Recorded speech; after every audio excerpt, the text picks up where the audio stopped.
Балалар, біз PowerPoint-та презентация жасауды жалғастырамыз. Алдыңғы сабақта біз презентацияның дизайнын жасап, безендіруді үйрендік, фондарды жасауды үйрендік әртүрлі.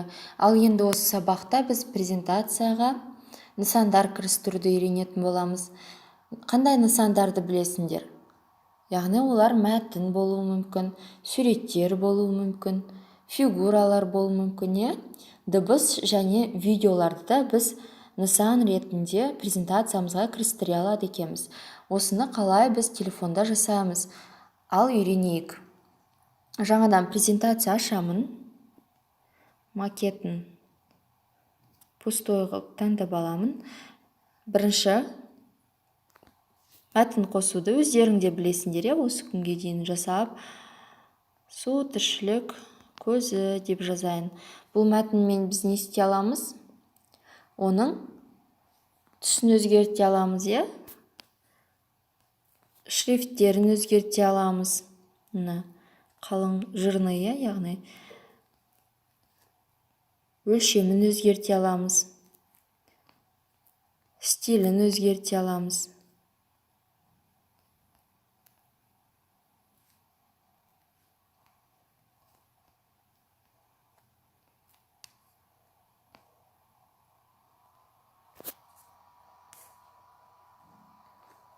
Бір жолда түсу үшін біз бұны өлшемінде өзгертіп,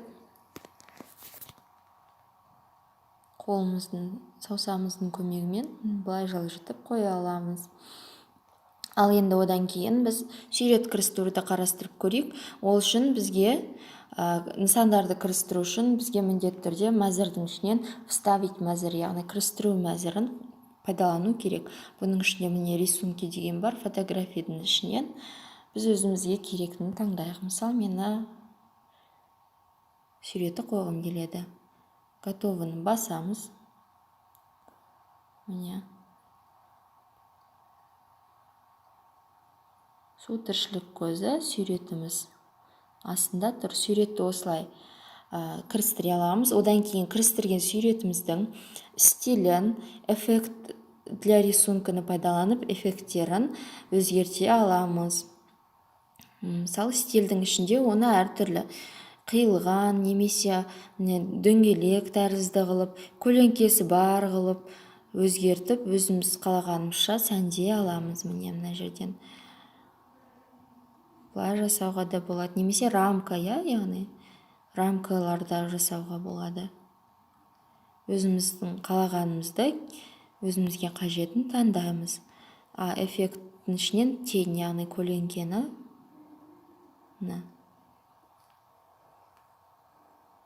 отражение. Бұл да яғни бұның екінші жерінен көрініп тұрады, отражениесі тұрады. Қайталану деген сөз, яғни міне отражениені жасадық. Сурет қойып түсіндік, сурет қойып, оны біз сонымен қатар өзгертіп, әдемілей алады екенбіз. Екінші слайдты ашайық. Бұл слайдқа біз фигуралар кірістіріп көрейік. Фигуралар кірістіру үшін вставить мәзірінен фигуры деген құралды таңдаймыз. Бұның ішінде міне әртүрлі фигуралар бізге шығады.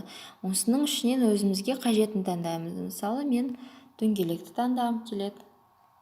Дөңгелекті екі фигура таңдайын, сендерге түсінікті болу үшін. Тағы да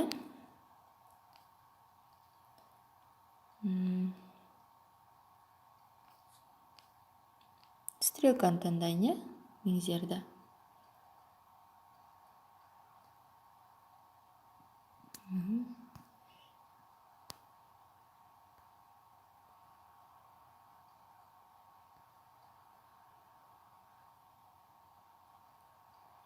Бұларды үлкейтіп, кішірейтіп, өзіміз білетіндей басқа да нысандар сияқты бұлармен жұмыс жасауға болады.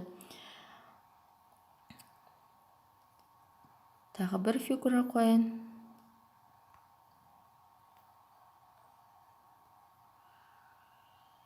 Мысалы, бұлай.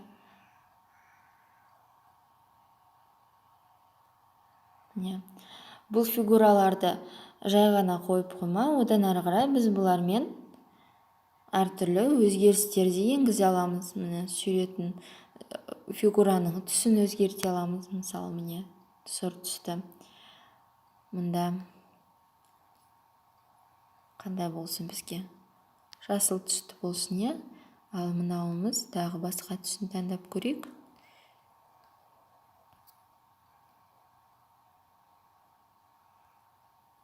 Міне.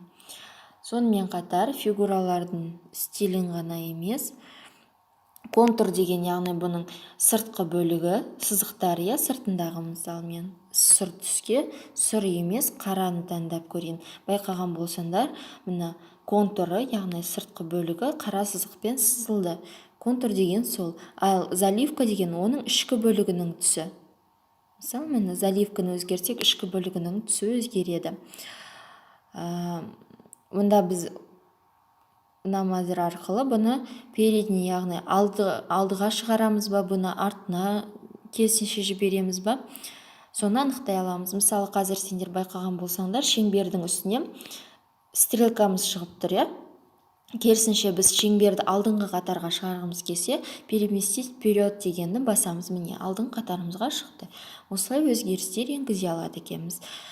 Сонымен қатар бұл фигуралардың ішіне біз жазу да жаза алады екенбіз. Міне, 2 рет бассаңдар, жазу жазатын меңзер шығады. Міне. Су өмірімізге өте қажетті табиғи байлық, осылай жазайық. Бұның ішіндегі мәтінді де біз қалғанымызша өзгертіп, үлкейтіп, яғни редактировать ете аламыз.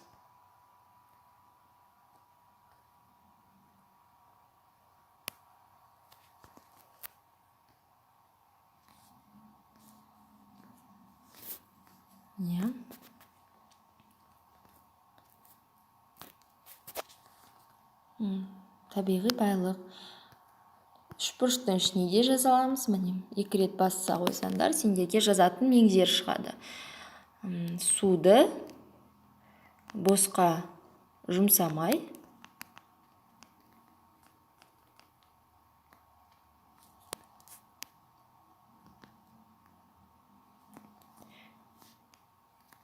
үнемдейік, достар. Суды біз үнемдеуіміз керек, міне. Сол туралы жазып, біз өзіміздің кіргізген фигураларымызды көркемдедік. Одан кейін біз сонымен қатар 3-ші слайды қосайын, видеомен дыбыс қоса аламыз дедік, ол үшін қайтадан вставка мәзіріне барамыз. Міне видео деген тұр. Видеоны қосу үшін видео құралын таңдаймыз. Осының ішінен бір видеоны таңдайын. Сендердің видеоларында бар менде. Бір видеоны таңдаймыз.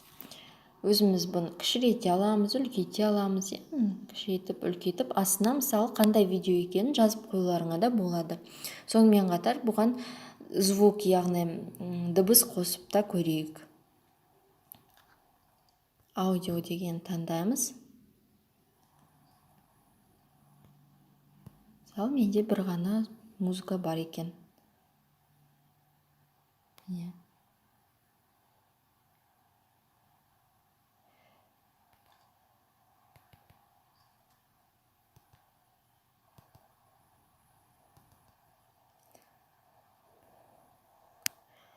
Дыбысты қойдық. Барлығында қойып үйрендік, балалар. Сонымен мәтінді қойдық, суретті кірістірдік, фигураларды кірістіріп, оларға әртүрлі түстер беріп әсемдедік, видеоны кірістірдік, музыканы, яғни дыбысы да кірістірдік. Бұны сақтап,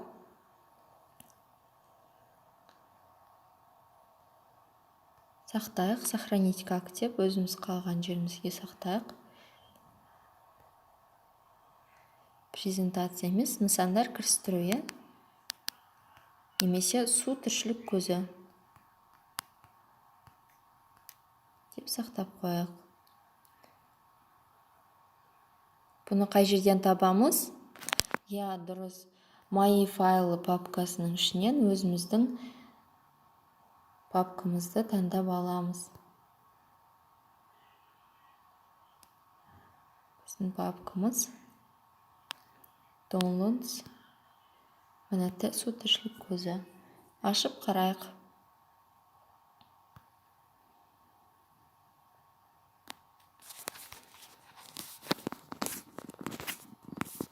Бірінші беті.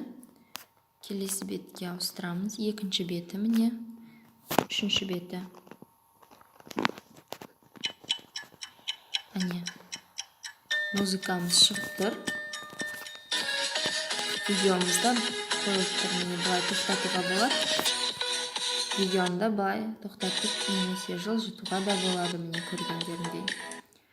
Осымен балалар, бүгінгі біздің сабағымыз аяқталды. Барлығыңызға түсінікті деп ойлаймын.